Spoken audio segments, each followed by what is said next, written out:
السلام علیکم سب دوست، ایک دفعہ درود شریف پڑھ لیں۔ جہیز خور مرد سسرال کا فرما بردار۔ ایک دن ایک خاتون ایک پروفیسر صاحب سے ملنے گئی، کہنے لگی سر میرا بیٹا ہماری بات نہیں سنتا، وہ اپنے سسرالیوں کو بہت عزت دیتا ہے، اپنی ساس سسر اور بیوی کی بات بہت مانتا ہے، ایسے لگتا ہے جیسے انہوں نے جادو ٹونا کر کے اسے بس میں کر رکھا ہو۔ پروفیسر صاحب بہت شفیق انسان تھے، کبھی کبھی جلالی مزاج میں آ جاتے۔ بی بی کی بات سن کر پروفیسر صاحب ایک دم بولے، بی بی تمہارے بیٹے کے کمرے میں جو بیڈ ہے وہ کس کا ہے؟ عورت: جی وہ اس کی بیوی جہیز میں لائی تھی۔ اور جو اس پر بستر ہے وہ؟ جی وہ بھی جہیز میں لائی تھی۔ اور جو صوفہ اس کے کمرے میں رکھا ہے وہ؟ جی وہ بھی بہو جہیز میں لائی تھی۔ اور جو سیف الماری ہے؟ جی وہ بھی اس کی بیوی کی ہے۔ اور جس برتن میں وہ کھانا کھاتا ہے پانی پیتا ہے وہ؟ جی وہ بھی اس کی بیوی کا ہے۔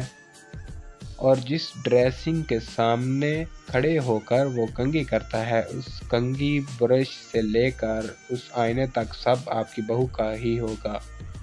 عورت کے چہرے پر اب کچھ شرمندگی کے آثار نمودار ہوئے۔ جی وہ بھی میری بہو جہیز میں لائی تھی۔ تو بی بی بیٹا تو آپ کا نمک حلالی کر رہا ہے، آپ نے اسے در حقیقت ان چیزوں کے بدلے گروی رکھ چھوڑا ہے، بلکہ بیچ ہی رکھا ہے۔ بی بی آپ نے اسے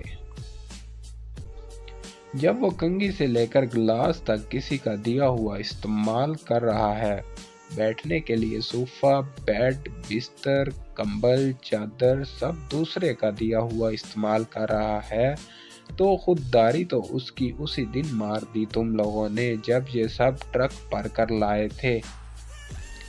بی بی جادو تو تم نے خود کروایا اس پر، اب جب وہ نمک حلالی کر رہا ہے تو آپ اعتراض کر رہی ہیں۔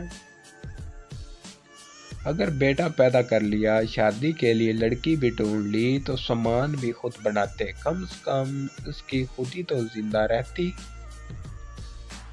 غیر کے سامان پر عیاشی کرنے والے سے آپ کون سی وفاداری اور غیرت کی امید لگائے بیٹھی ہیں؟ پروفیسر صاحب کے الفاظ تھے یا پگھلا ہوا سیسا؟ ایسے لگ رہا تھا کہ وہ معاشرے کے ہر جہیز خور انسان کے منہ پر تمانچہ رسید کر رہا تھا۔ اپنے دوستوں اور رشتہ داروں کے ساتھ ضرور شیئر کیجیے گا، اور مزید معلومات کے لیے دلچسپ حکایات و واقعات پیج کو ضرور لائک کریں۔